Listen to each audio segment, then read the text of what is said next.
Welcome to Ask Dr. Doreen. Dr. Doreen Grampichet is here. Welcome. Thank you very much. Good We're morning. Thrilled to have you here. It's always a pleasure. No, it's ours entirely. For those of you who don't know, Dr. Grampichet is an amazing, I believe, the preeminent expert in autism. And she's been working in this field for multiple decades. You would not know that to look at her. But she's worked with individuals on the spectrum of all ages and all abilities, and is truly a visionary in this field, helping us all to know where we are, where we've come from, and where we need to get to in order to create progress for all individuals who are on the spectrum. And not only that, it's not just about that, because Dr. Grampichet recognizes that this is a community, and that in the community are the families and the siblings and the people who love the individual who's on the spectrum. And it's one of the many things that I respect and admire about you. Thank you very much. Well, I've learned a lot from you as well, Shannon. Well, gosh, that makes my day. Seriously, no, I mean, like, that's thrilling to me. But no, I mean, one of the reasons I love this show, first of all, is just because it keeps me in contact with that side, which is the families. And one of the things that I've learned a lot from you is just how important it is to actually have that communication and that listening and hearing of what's going on in the whole family structure, because really that makes a huge difference in how every child does, you know. Yeah, well, but thank you. I thank you for that. It's such a pleasure always being on this show with you, really. It really is. And thrilling, I think, for all of us. Our viewers write in and talk about how amazing it is to hear you talk. Thank you very much. And a lot of times it isn't even the question that they ask. Somebody else can ask a question and you answer it, and it opens a whole new world for us of, oh, I didn't even know that. I wasn't even thinking about that. So really thrilling. Now, having said that, when you write in your questions, please put as much information as you can into the question, but know that there is no expert, including Dr. Grampichet, that can give individual specific advice in this forum. Right. Because, you know, it requires being able to talk at length with somebody, getting to meet Absolutely. the individual. We have telehealth now, and we're going to be talking more about telehealth in the coming weeks.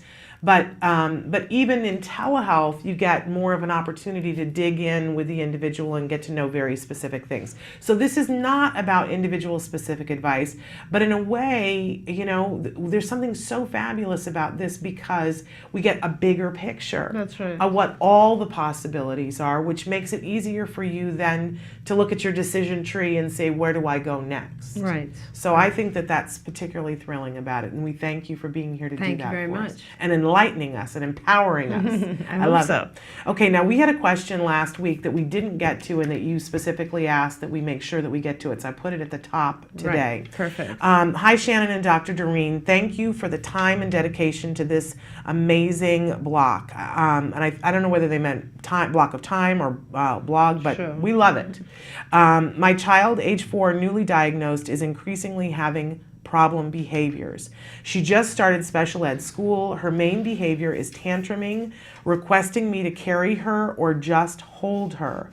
It's non-stop. She can spill water, milk, anything, drink on the kitchen floor. I make her clean it, but she still does it. We locked our cabinets and fridge. She woke up early at 4 to tear apart the locks because she didn't like it. Then she bites and does grunging faces and blows on people's faces when told to do the opposite of what she's doing. I can't take a break. I'm exhausted. She's about to start ABA therapy soon, but it's a long waiting list. We are going and doing the skills assessment soon. Please, any help in the meantime, anything you can recommend. We started a 5-star chart to work for the phone. It worked for a few days, and then she said she doesn't care. She doesn't seem to like anything, only being carried and hugged by me. Right. Okay. So. And first, air hugs to this mom who's exhausted, right? Yes, absolutely. And that's why I wanted to make sure we address your question today, and hopefully you're listening. You're on the show right now, and if not, you will hear this afterwards. But it's really, there's a couple of things you can do right away. I hear and feel the sense of urgency in your email, and just air hugs, and stay strong, because it will get a lot easier, I promise you. Now, you are waiting for an ABA provider. I hope you get in soon, because there's so much going on here that needs to be taken care of fast. The good news is, let's start with the good news, and then we'll go through and talk about some of this stuff. The good news is that when she's that young, she's 4, and she is completely manipulating everyone around her, this is definitely a sign of intelligence.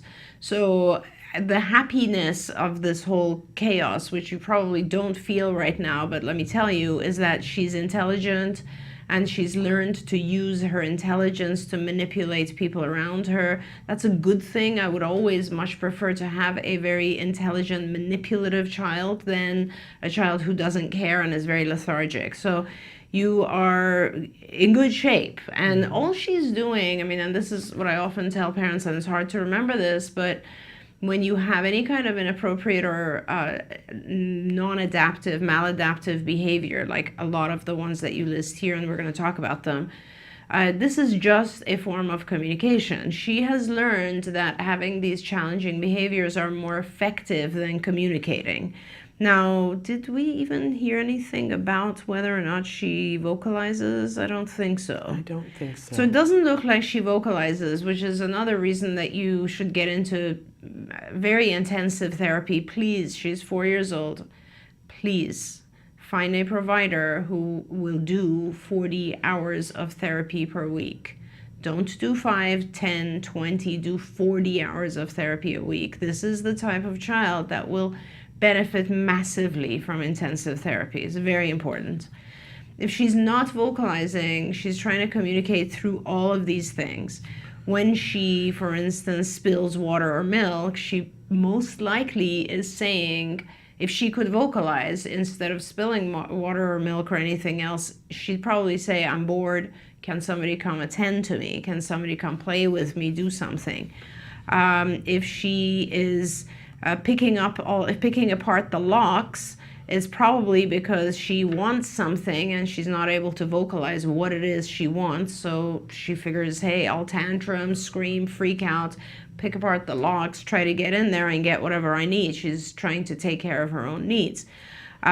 If it's good news that she likes being carried by you and hugged by you, but these are things you will now use as reinforcers only, and you will not do them under any other conditions. You will not carry or hug her if she screams and tantrums. Let me repeat that. You will not carry and hug her if she screams, tantrums, or does anything else that's not good. Because when she does those things and you pick her up, when she tantrums and you pick her up, in the immediate instance, she stops crying, which is why it's reinforcing for you. You get to stop hearing her cry. So it rewards you. You think the right thing to do is pick her up. But what you're actually doing is you're teaching her that screaming and crying is an effective form of communication. From here on, screaming, crying, tantruming, hitting, any of those things must be ineffective. They must not result in any change in your behavior. When she hits, you ignore it. When she screams or cries, you ignore it. When she tantrums, you ignore it. The only circumstance in which you will do something is if she's hitting in a way that hurts you, in which case you will block it, you will prevent her, or someone else, obviously, so you need to block it, or if she is about to hurt herself. Okay, in which case you will block it. Outside of that, you ignore it. And some things like spilling, you can't ignore because she's destroying your home. That's why it's very important to do antecedent control as well, which means you lock things up. Now, you lock things up in a way that a 4-year-old can't get to it, period. You put them in the cabinets, you put a lock on the fridge, you lock it up. Now, I don't care if she goes and screams and tries to open the fridge and falls on the floor and has a massive tantrum, doesn't matter. You distance yourself and you just keep an eye to make sure she's not hurting herself. Now, let me tell you, she might look like she's hurting herself, but unless she is truly banging her head against the floor or the wall, she's not. Tantrums can look worse than they actually are. Don't give attention to the bad behaviors, please. Instead, your goal is to start teaching her a more functional way of communicating. Now, I don't know, but I'm assuming she's nonverbal. If she is nonverbal, the most effective way, for me, my preference, is to use a PEX system initially. That stands for Picture Exchange Communication System. All you do, you don't have to do a formal PEX. All you do is you take pictures of the items that she wants. Let's say, I don't know what they are, milk, foods, various things that she would you carrying her, a picture of you with her on your back or holding her, however you carry her. Those types of things. And whenever those reinforcers are available, that means whenever you're willing to give that reinforcer. So at certain times of the day, you will be willing to reward her with food. Other times of the day, you'll be willing to reinforce her with toys. And other times of the day, you'll be willing to reinforce her with activities like carrying you, whatever. Or it might be a mixture of those things. Those things will now go on a Velcro. You'll have a little piece of paper, like a cardboard thing with Velcro. And these pictures, like a picture of juice, a picture of milk, and then a picture of you carrying her, a picture of a toy she likes, whatever, will be up on this thing. Typically, it's very easy. Once she she will initially go to get the thing, can't get it. All those things have to be out of reach, by the way. She'll go try to get the thing, can't get it. She'll have a massive tantrum. As soon as she calms down a little bit, you model for her to take that icon, that picture, and hand it to you, or to touch it. If she touches it or picks it up and hands it to you, you immediately give her access to that thing. What you're teaching is communication will get you good things. Tantruming and screaming and crying will not get you good things. That's the key to what you have to do. Now, I made it sound like it's very simple, and sometimes it's not very simple. When our kids are freaking out and screaming and crying, we lose it. We don't know what to do. And also, don't even try a token system. The 5-star chart, token systems are extremely difficult. That is not an easy thing. It might work. The fact that it worked initially shows how intelligent she is. She totally gets everything. She's very smart. But token systems, you have to learn about how to set up a token system because there's values associated with each thing that you give. And so we don't want to go there yet. What you want to do, though, is you want to go on the website called Institute for Behavioral Training, IBT. I think it's ibehavioraltraining.com, ibehavioraltraining.com. Go on that website, go in the parent section. There's a ton of video trainings. Start with managing challenging behavior. Maybe start with autism. What is autism? And then go into challenging behavior and spend as much time as you can learning about management of challenging behavior. That is probably the best thing you can do right now. You want to have opportunities to reward her, obviously. So you're ignoring all the bad behavior, but you want to be able to give her reinforcers when she does something good. Now, what are the good things? How are you going to provoke those good things? What you do is you just model them. You either, if she's nonverbal, you sit there and you try to get her to imitate a sound. If she does, you give her one of those items. If you just do very basic things like teach her imitation, if she can imitate, give her some reinforcers. If she can verbalize and ask for those things that she wants with any kind of verbal utterance that is similar, like Jew for juice or whatever it is that you think she can start forming language, speech, reinforce her for that stuff. She's playing appropriately, reinforce that. Anything that's appropriate, reinforce.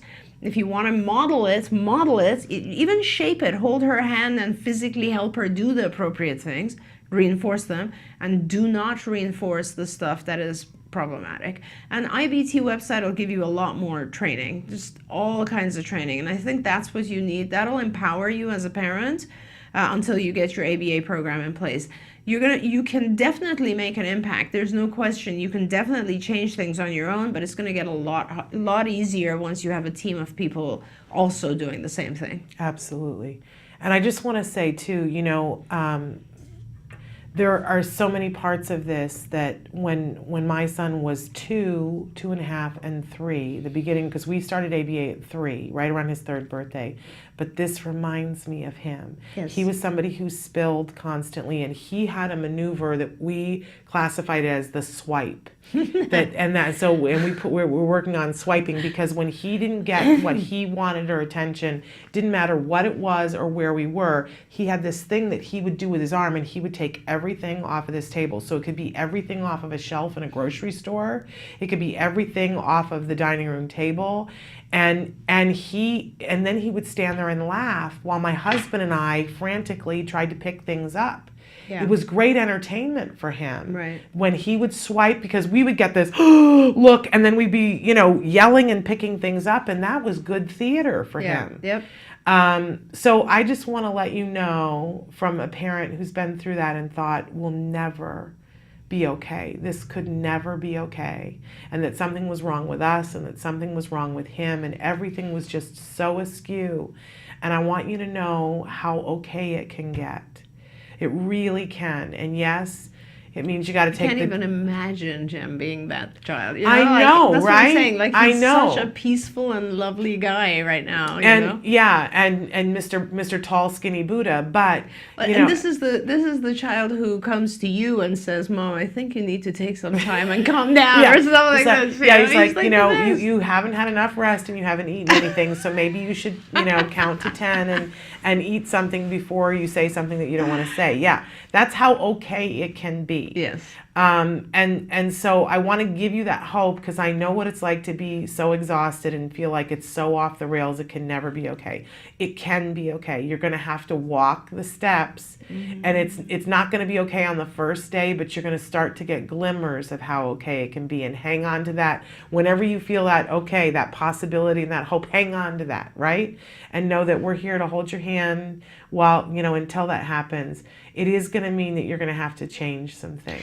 You're just learning a new language. I feel like once you get on there, you'll see on IBT, it also helps, because like right now you're wondering, why is she doing this? Yeah. Why is she tantruming? Why is she spilling? Why does she keep doing this? And it's almost like as soon as you start learning about, functions of behavior, you'll be like, oh my gosh, that's why she did it. And as soon as you get that's why, then you know how to handle it. Yeah. Because let me tell you, we do things generally, and I will always credit this to Jonathan Tarbox, because he always used to say, it's very simple. You do things, it's either to get something or avoid something. And that's it. You're either trying to get something good, get attention, or you're trying to avoid something bad, or get out of a situation, or whatever it is. And that's as simple as it is.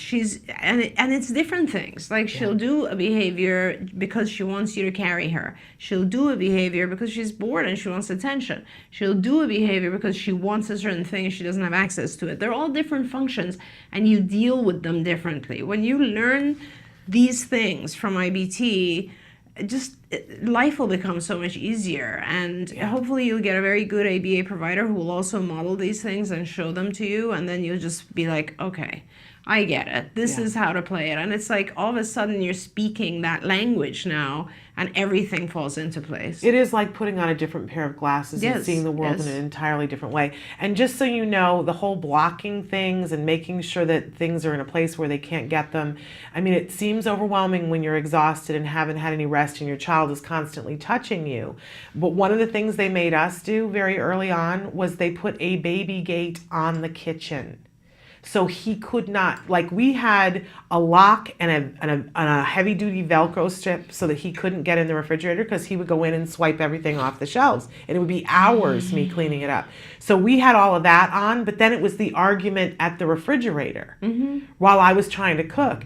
And they made us put a baby gate on that was like a triple lock thing that I couldn't figure out, right? So he couldn't figure it out.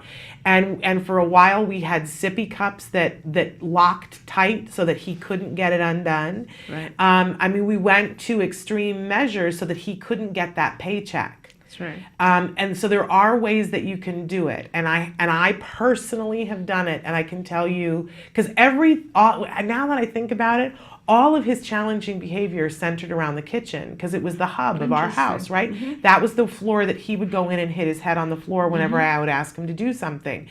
And that we put the baby gate up, and suddenly he didn't have access to it. Yep. And then they taught me the skills of how to cope with things, and our life got back on track. You can do this. You're gonna do Yeah, it. and I have to say, like anything that you do on the antecedent side, like anything you do to change the environment, helps reduce what you have to do on the consequence side. So just think about it. If you're in a bare room, there's not much he can do. Right. And as you add things there, make sure you're adding them in a way that don't provoke her to do these behaviors. Yeah. But we're sending you love, and you cannot do this by yourself. Right. We're here for you, and you've got your ABA team started, and you're going to use skills in IBT, and gradually you're going to see how much better it can be. I promise you. All right, we're going to take a short break, and then we're going to come back, and we're going to ask Dr. Granpeesheh to talk with us a little bit about what she and Card and a group of people are doing to phenotype autism. We talked about this briefly last week, but there's more information that I want you guys to know about. So, and then we're going to have more questions too. So stick with us. More Ask Dr. Doreen after these messages.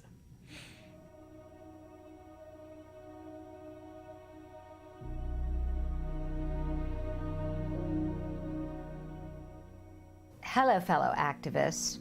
In our last segment, we talked about step number 2, educate yourself. Step number 3 is get support. Now, any journey can feel overwhelming if you feel like you're walking it alone. Well, you're far from alone, because with 1 in 50 kids diagnosed with autism today, there are a lot of us out there. Of course, there's always the issue of financial support. Now, there's a handful of organizations out there that offer financial support to families in need. ACT Today, or Autism Care and Treatment Today, is one of them. Visit our website at www.act-today.org to find out more about our grant process. I want to talk about a different kind of support today, emotional support. Now, you can get that from other travelers on this path. Some of the best advice I've ever received is from the moms of other kids with autism who went to school with Wyatt or were involved with programs with him. Then there are the pioneers. These are the families that have gone through this years ago, and there was very little information out there. All of these people seem to have the desire to pay it forward. Now, one of them, Lisa Ackerman, who is one of my mentors, started an organization called TACA, Talk About Curing Autism. She actually took the concept of mentors and support groups and made it available to everybody.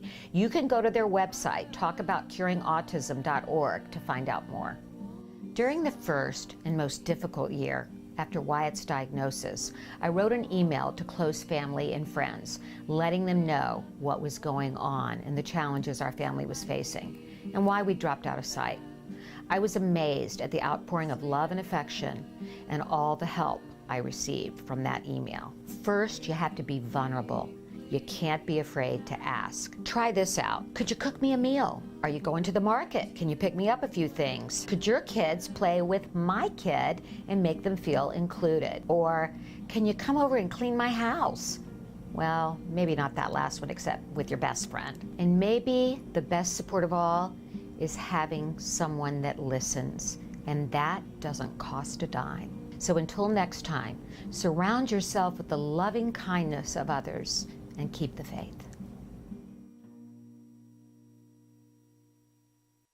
Welcome back to Autism Live and to Ask Dr. Doreen. We're here with Dr. Doreen Granpeesheh, and she's answering your questions in real time.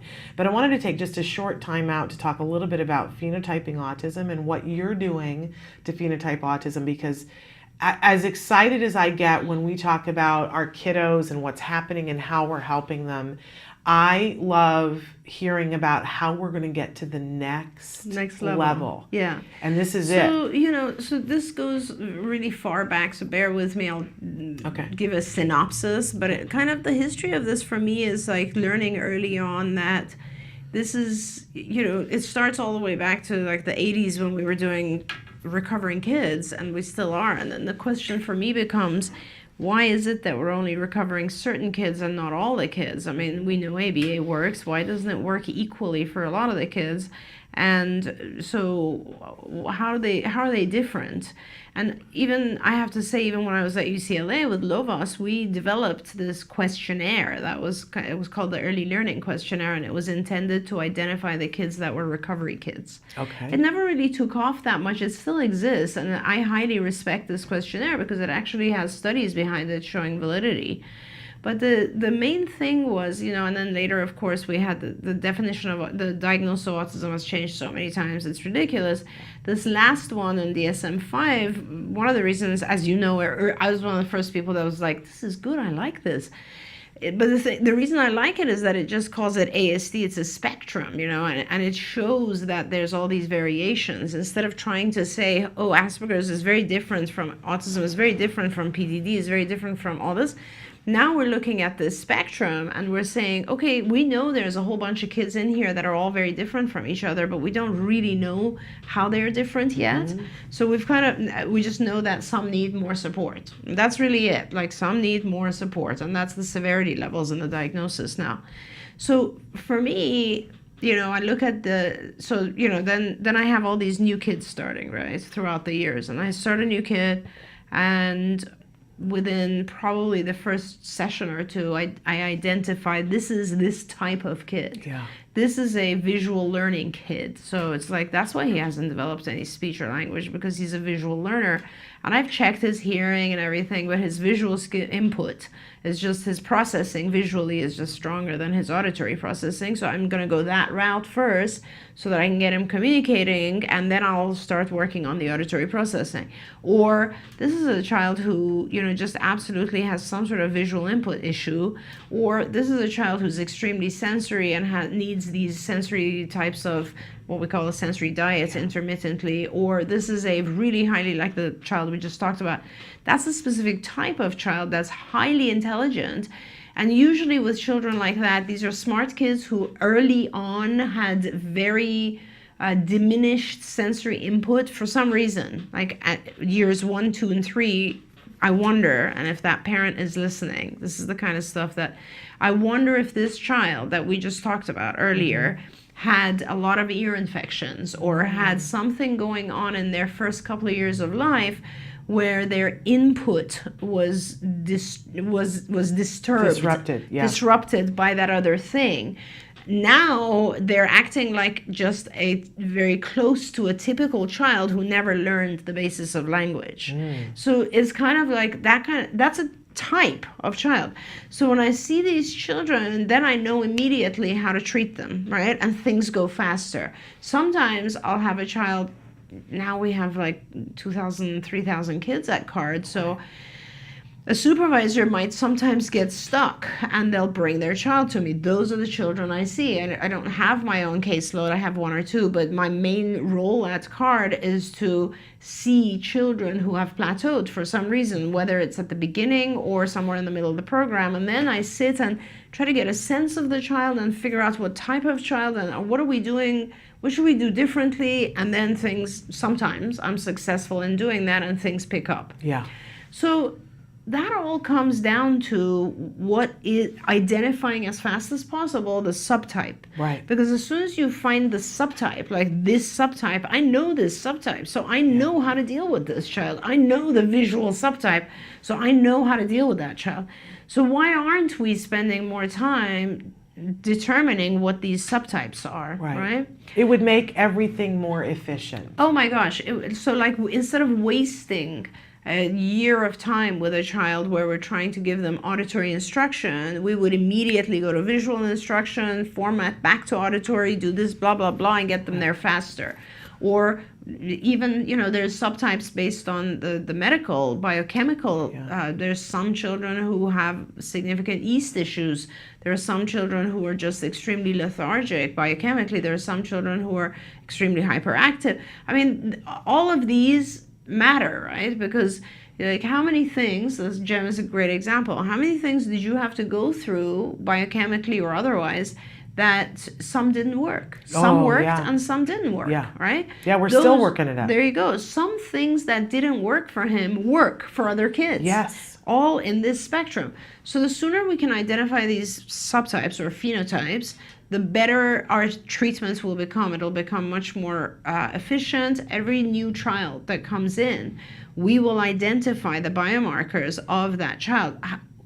Which team, which group, which subtype does this child belong to? Yeah. Oh, okay, let's do everything we did for the successful children in that subtype. Yeah. And let's get it going. So now, we started a long time ago with skills doing behavioral phenotypes, right? So what we did is we have now 5,000, 6,000 kids in skills. And so we looked at all the answers and we found certain phenotypes, which is really cool. Dennis Dixon, Dr. Dennis Dixon, who's in charge of our research, and did this work with some folks at Chapman University where they do the sort of mathematical analysis of patterns. And they looked at like similar answers on the assessment, and they looked at similar developmental profiles, like kids who are learning at certain key tasks at the same rate of acquisition. So like children who would always learn these things, these specific things and skills before anything else would be one subtype. Children who, and remember last week I think I was telling you that like we see correlations between certain questions. Like a child who can't throw a ball also will have a hard time, or catch a ball will also have a hard time with tying their shoes. And riding a bike. Yes. And riding a bike. And so that's really interesting because that's one type of child, and it produces a subphenotype. Now, and you know, and you said that's Jem, that's right? So my kid. And look how well Jem has done. Yes. So now if I identify another child who has those three deficits, then I can perhaps put him in Jem's classification and say, let's do everything we did with Jem because look how well Jem has done. Yeah.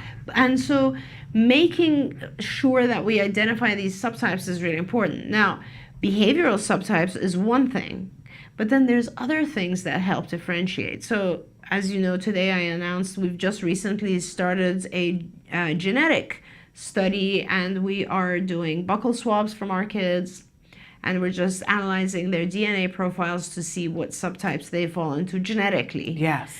Because there will be many, many subtypes genetically. And of course, we've been doing this study with Imperial College, which is fantastic, and that's their metabonomics study. And that study, we basically collect stool samples and urine, and the stool sample helps us identify what essentially the child is ingesting and what bacteria and flora, what microflora are in the child's gut. And then the urine, of course, helps us identify how the child is excreting all of this and processing it. And so those two things allow us to start looking at phenotypes from a metabolomics and metabonomics process. So this study so far, they have already identified a series of Clostridia that is present in the individual with autism and not in the individual who's typically developing, because we're controlling with typical developing kids. And so that's very exciting. Yeah. I mean, there's been a lot of studies, but more individual types of case studies and a few broader studies showing that Clostridia does play a big role. Of course, now we're looking at various strands and various subtypes of Clostridia, and that the fact that they are present in all these kids with autism and not in these kids that are typically developing is mind-blowing. It's significant. It's completely mind-blowing, yeah.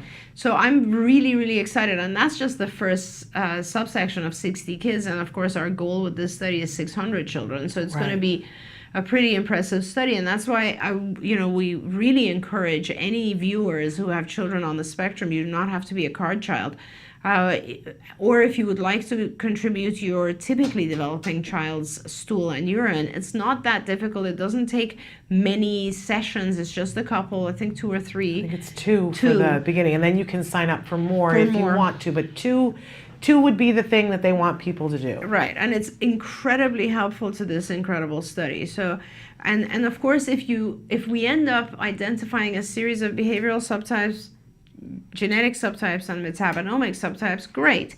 If we're able to produce a situation where the same behavioral and genetic and metabonomic form one subtype, like they all correlate to form a subtype, that will be incredible.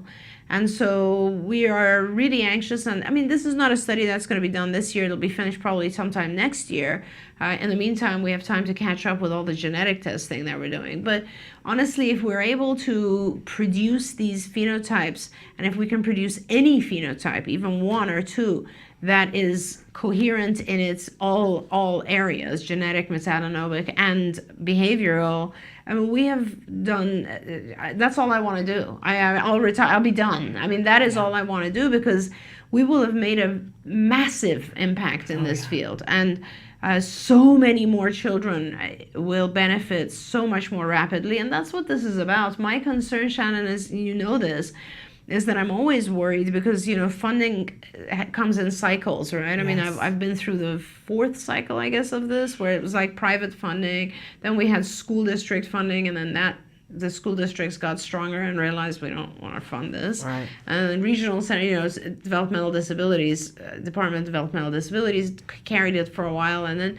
finally now insurance. And I can already see, and I've talked about this numerous times, ABA is only effective in intensive amounts, and insurance is already cutting us down very significantly. So I worry about funding being gone, and if there's anything we can do to make the effect of treatment much faster, this is it. Yeah. These studies will allow us to make therapy work, because we will only do the types of interventions with each child that we know has been successful. And this is why I always say that you're a visionary, because you see that ahead of all the rest of us. Thank you. And for those of you who haven't already seen this, we already, in addition to insurance is trying to find any way out they can, because it's expensive. And, you know, they're trying to shortchange all of you, first of all, by saying, oh, we'll give you 15 hours, we'll give you 20 hours. And you go, woohoo, right? But that's not the prescription, and they know it. It's unconscionable that they know it. And then when your child doesn't make the progress, then they say, oh, see, they don't make the progress with ABA. Right. They don't say, well, we didn't give the prescription, so how could we possibly know? We're not doing what all the studies have shown. They don't say that. And then the next sentence that insurance companies have started to wheedle into everything is, well, since we see that it doesn't work effectively with all kids, we should identify beforehand which kids we should bother giving the ABA to and not give it to the rest. And that is when you think about how many lives that could have benefited from having ABA and didn't. And right now we have this moment where a lot more people are benefiting from it, and that we could slide back to a period of time where they pick and choose, and somebody says, no, I'm sorry, your child doesn't show enough progress. It incenses me. This is why we all need to be on this page and say, what can I do? And really, in some cases, it's have your child pee into a cup. In some cases, it's do a buccal swab, and then it's over, and you can say, I was a part of what moved this forward, because it will happen. It just needs enough of us to do it right now. That's exactly right. So we did the webinar on the metabolomic study last week, or as I like to call it, the poop study. And so we did all of that, and you can find out more information. You can watch that whole hour that we did with the folks from Imperial College. You can write into the show, and we'll forward you to the people who can help you to get that started. But where do we go for the buccal swab? So all of our card sites are capturing the buccal swabs. Okay. So if you just contact our card, go on the card website, contact the card, and you can tell admissions. We'll make sure admissions knows who to refer you to. But we have a research team, and they are training all of the sites to be able to actually produce the buccal swab. And are there certain ages you want in the buccal swab? Because I know for the poop study, they want 18 months to 10 years. Right. I actually don't know. I would assume that it would be the same age range, but off the top of my head, I don't know. We might, at this point, I think for our families, we're collecting buccal swabs on every child. Okay. But for the study, it's probably the same age. Okay, and so for those of us who have kids who are teenagers, you think, well, darn it, I don't get to be a part of this. I put out a challenge to you, and this is what I'm doing, is that they also need neurotypical kids to compare with. That's right. And you know how every, year since your child was diagnosed, you've had a couple of your friends and family members who have said, oh, honey, I wish I could do something for you, right? And now is when you get on your Facebook or on your Twitter or on your email and you say, remember when you asked if there was something I can do for all your friends who have kids that are 18 months to 10 years old, say to them, would you be willing to give a sample of your child's poo and pee? That would mean the world to me, and make that happen. Right. And just be sincere about it. I mean, and if you go on the Autism Live show from last week and you look at, what is it tagged if they go on Autism Live YouTube? That's a good question, because we asked Dr. Dixon to give us tags, so I don't know, but okay. I would think metabolomic, I would think it would say poop study. I'll double check and see. Right, so if you go and look at those, then that video, it's so exciting that I think it's something also you can show to your friends and just tell them, look, this is what's happening right now in the research in autism, and this is how you can help. Yeah, it's really important. All right, you guys, we're going to take a short break, and then we're going to come back with more of your questions, including questions that are coming in live, so stick with us. You say howdy, we say hi. Let's get rowdy, let's get wild. Let's get wild. Let's get wild. Let's get wild. Let's get wild. Hi there, I'm Lisa Ackerman. Welcome to the show. We're going to have some fun today. We're going to be making some food that children may actually eat. We're very allergy friendly here. So the goal of today, we're going to make meat puffs. So let's get started. We're puffing out here, looking for Puff Daddy at some point in time, but I don't think he's coming. Let me take you through the meat puff story. It's a long story. But basically my son, like a lot of kids with autism, didn't eat any meat, didn't like any protein. Found he had a zinc deficiency, so addressed that, but still had to address all the sensory issues he was experiencing. So how I did that was modifying a meat recipe that a lot of people have done and make it a kid-friendly recipe, so it's small hands, small food, ready to go. Today we're using organic turkey to make our meat puff. We started with a pound of the turkey, boiled the meat for about 10 minutes. I'm gonna stick it in the food processor and get that ready to go. It's super easy to do, and I use a little bit of the liquid, probably less than a quarter cup of the liquid to get it going. Stick it into your handy dandy food processor. So really what you're trying to shoot for is a very fine consistency. So for me, this is what I'm shooting for. It's a consistency that really is for sensory kids. It's what you would feed someone that had no teeth. One of the things I use, this Italian squash or yellow squash in some stores. So did the same thing in the food processor. And again, your goal is as fine a texture as you want. Longer in the food processor, more of a fine texture. Shorter time in the food processor, bigger chunks. So think of it as Gerber graduates. You can start with the finest texture first for your kids and then graduate. Dun, dun, dun. We are adding into this recipe an egg, our baking soda, our potato flakes, which are fabulous. And again, that was about a cup of our potato flakes. And I'm adding organic flaxseed. Organic ground flaxseed really helps our kids, especially the ones with poop trouble. And I think if we talk about autism, we gotta like caveat and talk about poop trouble at all times. And this is our time to try to fix it. A lot of kids don't like very spicy things. So adults, you may want to add your salt and pepper very lightly on the kid batches. And then as you get to the table, maybe for the adults, you can then add more salt and pepper. They don't need as much seasoning. We want to mix it all together. I'm a big fan of parchment paper. Almost all the products we're cooking with are an aluminum base. Stainless steel is preferred. I even like ceramic as much as possible. With parchment paper, you don't really have to worry about anything about the aluminum. It still will leach through a little bit, but definitely not as much. What I love about meat puffs more than anything is that these are so easy to freeze. Since so many of our kids have allergies, I try to use things that are easier for them to digest. In this case, in this recipe, I use potato flakes. If you wanted to, you could use corn flakes. You could use almond flour, cashew flour. So there's a lot of variations in this. It translates really nicely to literally any type of allergen-free food for your kid. What I've preheated is an oven at 375 degrees. They typically go in 20 minutes because the meat is already cooked. We're really just trying to give it a brown texture. And also so it doesn't fall apart when you pick it up and put it in your hands. So let's see how we're doing over here in the old oven. We've got a little brown coating. Not that chewy, not that crispy, but a great texture. And if I break it apart, you can barely see that we've used almost a daily serving in vegetables with the yellow squash. This yellow squash, I'm telling you, is a blessing. Hopefully you're not allergic to it. And the reason why I like the yellow squash is literally when I cook it, I can't even tell it's in there. We also have the flaxseed meal. Flaxseed meal helps with the poop problems. And we have a recipe that literally almost every kid that doesn't like protein likes to eat these. Cooking is easy. You don't have to be afraid of it. But we want to hear from you. If you can let us know what recipes are important to you, maybe convert a recipe from a traditional flour or gluten-based to a gluten-free or an allergy-free, we're here to help. So you get to us, you can email us at autismlive@gmail.com. You can reach out on Facebook at facebook.com/autismlive or reach out at Taka Now.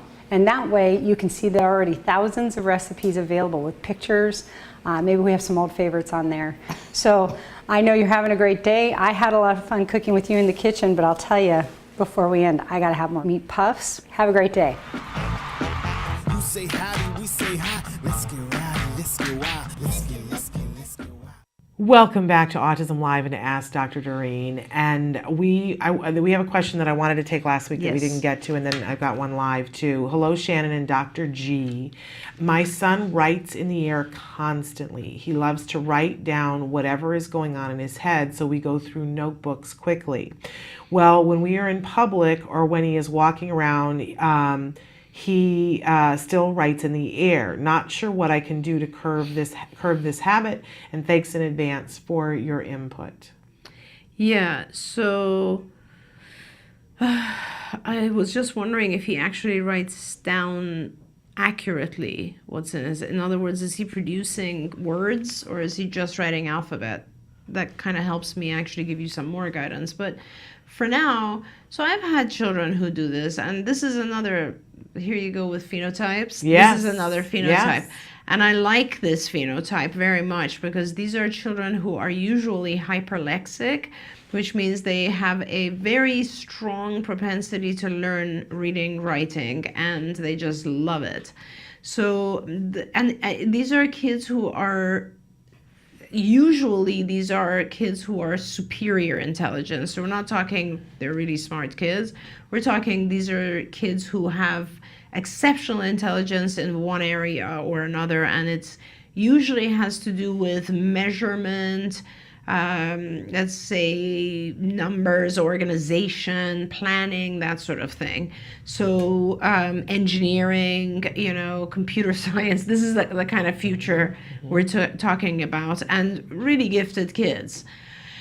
Right now, what you're seeing is this probably, and what he's probably doing is some sort of calculation, which we don't really know because he can't really express it. So what has really worked well with our kids who do this is that first we limit this behavior to a certain time frame, and location. So we'll say to the child, you can only do this from this time to this time. And it's not like you have to get a baseline. I had a child who was basically doing this all the time and also counting things out loud all the time. So all the steps going up, down, he would count, anything, windows, whatever, you name it, cars, he was just counting. So we allowed the behavior, we started reducing it to like, you can do it whenever you're in the car. You can do it when I turn the timer on until it buzzes, but then you can't. Or you can do it in your own room if you really need to. So we limited the time frame. And then we, over the course of half a year, gradually reduced that time frame so that it became very, very limited to only an hour a day and only in his own room. And then what we started doing is actually we then added it back as a reinforcer after school because he was doing so well in school.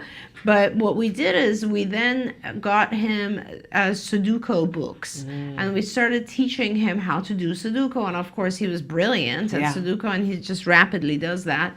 And he excels now in math. This is a few years later, and in my mind, he's pretty much done.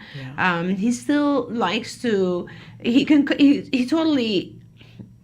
He knows how to make it seem like a normal skill. Like, in other words, he will have a conversation with you and you'll see that he's a little bit distracted. And if you say, hey, what's going on? He'll say, oh, I was just thinking, the length of this area is probably 6 feet by 12 feet, which means that it's blah, blah, blah. Right. And so in centimeters, that would be this. But, so if you wanted to cover it with something, you'd have to get something that's, so he'll throw it into conversation so it doesn't seem odd anymore. And he occasionally you'll see him doing this for a second, but he won't really do it anymore. And he loves his Sudoku and he loves doing mathematical calculus. So we kind of put it into a normal thing, sort of like our friend who this became drumming. Yes. So it's kind of, that's the type of thing you do with this. Know that he has a very significant strength. It's the area that he's good at. He's probably not all that good with other stuff right now, this child. So it's very important to teach him other things, to get him into a group of kids that are all kind of high-functioning Asperger's kids. I don't know his functioning level right now. Wherever he is, he will probably has the propensity to get to the very top and or just function normally, because this is the type of child who is hyperlexic. There's a ton of research on hyperlexic kids. They just are very smart, and what they do is, I think the difference with these children is that they are very good at producing a little library in their head. They organize things in a certain way, which is why they're doing this, because it helps them visualize it. And they organize it. And in fact, with this child, give him a little notebook, let him write things down, because there's nothing wrong with that. And he can put the notebook in his pocket and not do it in the air. So, and they're organizing things, and hey, that's a great thing, because we need to teach them a massive amount of stuff in a short period of time. So great, let him organize it, because then he can retrieve it better. So, don't let it scare you. Just modify it so that it fits into and looks more normal. Okay. I've got 3 minutes and 3 questions that I want to get to. Sure, let's try. Hey, Shannon and Dr. Doreen, West Virginia mom here. My daughter just transitioned back to school. This is her 3rd year of school, as she had 2 years of special needs preschool. This year, her teachers say they're worried about her because there are quite a few boys with problematic behaviors who are in her new class. This class is neurotypical peers mainly. Then there is my daughter and 2 who need just speech therapy. When I asked what these problematic behaviors were, they explained attacking students, biting, etc. And these children are in a regular preschool, just high-strung, according to the teacher. I'm panicking because I know how that would set us back. She's been having meltdowns at home about going back to school. I assume they are related to anxiety. I'm afraid she won't tell me if something did happen. How do I handle her anxiety and bring up talking to me about anything that happens in school without making her more leery of other students? And thanks as always, and we love you. You left out on there, how do you handle your anxiety? Because that's part of it, right? Yeah, it is, absolutely it is. And you need to be very calm about this. And if I told you today that for sure 100% things will be okay, believe that things can be okay. So don't have your anxiety around this, because anxiety comes from believing things are not going to be okay. So things are going to be okay. We can handle this.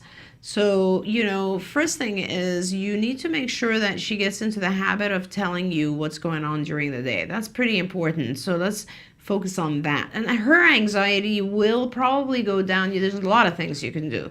You can, invite some of the other kids over so that she develops some friendships. That'll help a lot. give her some ability to maybe a journal that she can pull out and write how she feels during the day and then put it away. Make sure you talk to her about how things went. You know her very well, and you know the types of things that are causing her anxiety. If it's like any other child, anxiety generally is the first week, 2 weeks, 3 weeks. After that, things get better. But right now, you just need to make sure you start communicating with the teacher through a notebook, first of all, so that you know exactly what's going on. If you don't, drop in or have a friend or a family drop in. You can drop in for 20 minutes every single day. And if you have someone drop in who your daughter doesn't really know very well, even better. They can observe without causing any kind of disruption to the whole thing. But make sure, start working on the tell me about type programs where she would learn to, what you do is you learn from the teacher how the day is broken up, and you'll say like, the first 10 minutes is this, then it's an hour of this, then it's a half hour of this, then it's lunch, whatever it is. And put that on a piece of paper, and when your child gets home, go over it and say, what did you do here? What did you do here? Maybe even get pictures of her in those segments so that you can actually prompt her to reinforce, to respond about that time frame. Make sure she knows a couple of other kids and that she feels a little bit more comfortable there. And hey, ask the teachers if they would help identify those children for you who you are concerned about. And also ask the school to let you know how they plan on dealing with those children, if the children should do anything aggressive, if they should do any kind of bullying behavior. You want to make sure the school is prepared to deal with it. Mm-hmm. It's a very tough situation when these types of things happen. We have so little control over what happens to our kids once they start school. Yeah.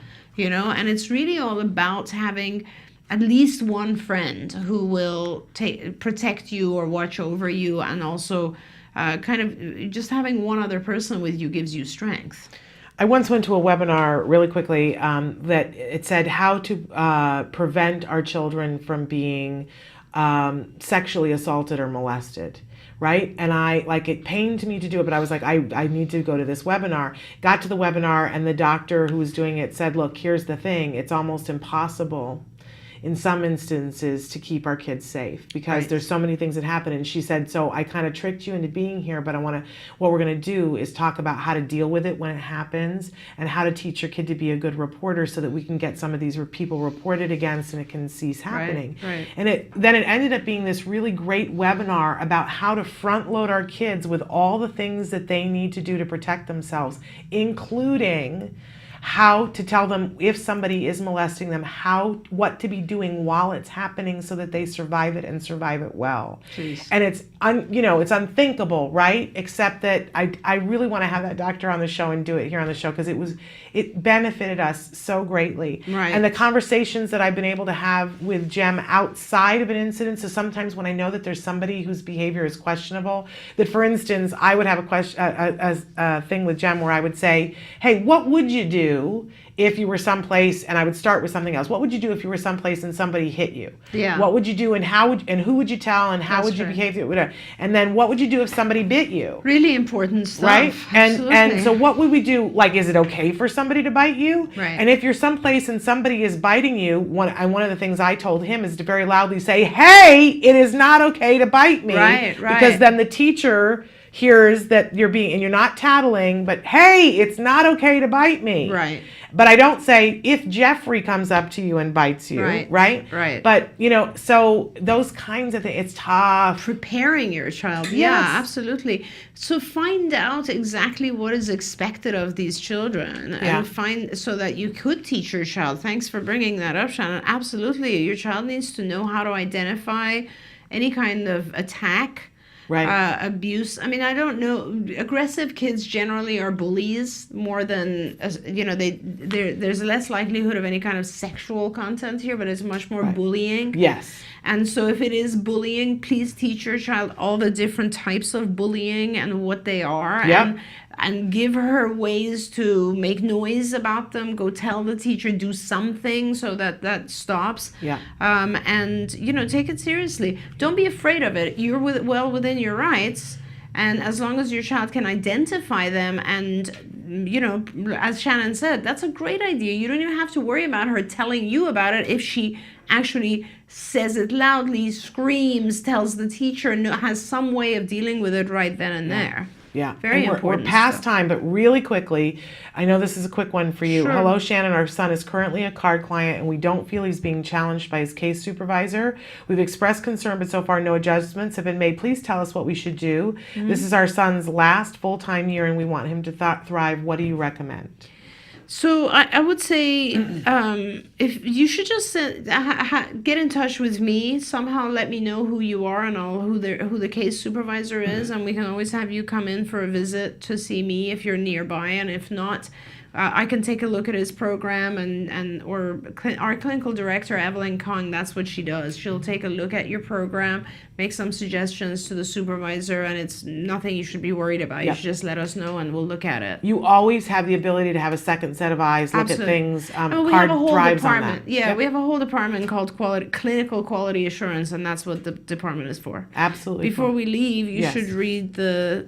Oh, I did not say that and I am remiss because I had said to you last Wednesday that we were welcoming a new person to the team, Samantha, and that Emily, our old friend Emily, was here and working with her. This actually is Samantha's first show all on her own fantastic. this morning, and she's Good doing a job, killer Samantha. job.